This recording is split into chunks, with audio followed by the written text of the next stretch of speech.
Okay, in this video we're going to find the domain of our sum, difference, product, or quotient of two functions.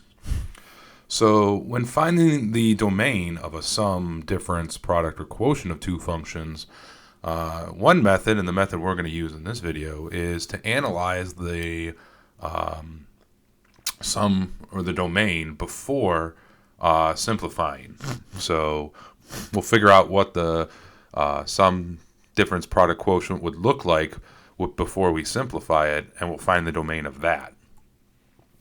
So example 2, we're going to, using the same functions from the last video where f of x is 6x squared and g of x is 3 minus 1 over x, we're going to find the domain of f plus g of x. So when we put them together, 6x squared minus 2x plus 3 minus 1 over x, notice here we have an x in the denominator, and we've seen in the past that if we have a denominator with a variable, a lot of times that could cause an issue with the domain. So in this case, because we have a variable in the denominator, we're not allowed to divide by 0.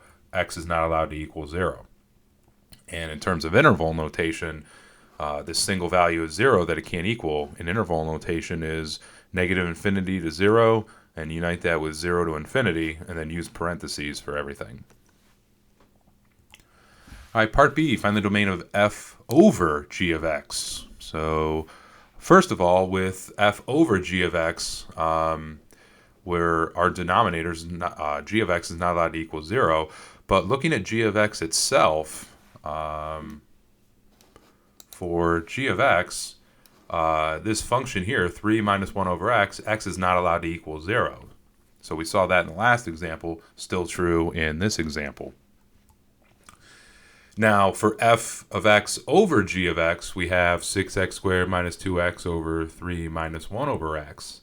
In the last video, we simplified this to equaling, I believe it was 2x, or something to that extent, or 2x squared. But if we look at the function itself before we do any simplifying, we have this denominator, 3 minus 1 over x, that's not allowed to equal 0. So 3 minus 1 over x is not allowed to equal 0. So if we add 1 over x to both sides, we get 3 is not allowed to equal 1 over x. Multiply both sides by x, declare out our fraction, we get 3x not allowed to equal 1, which means x is not allowed to equal 1/3. So for this f of x over g of x, we are not allowed to plug in 1/3 for x, because that would cause this entire denominator to equal 0. So x is not allowed to equal 0 because you can't plug it in for g of x. And also x is not allowed to equal 1/3 based on the last slide. So we have negative infinity to 0. We're going to unite that with 0 to 1/3 and unite that with 1/3 to infinity, and then parentheses all around. All right, so that about does it for this video. Thanks for watching. I'll see you next time.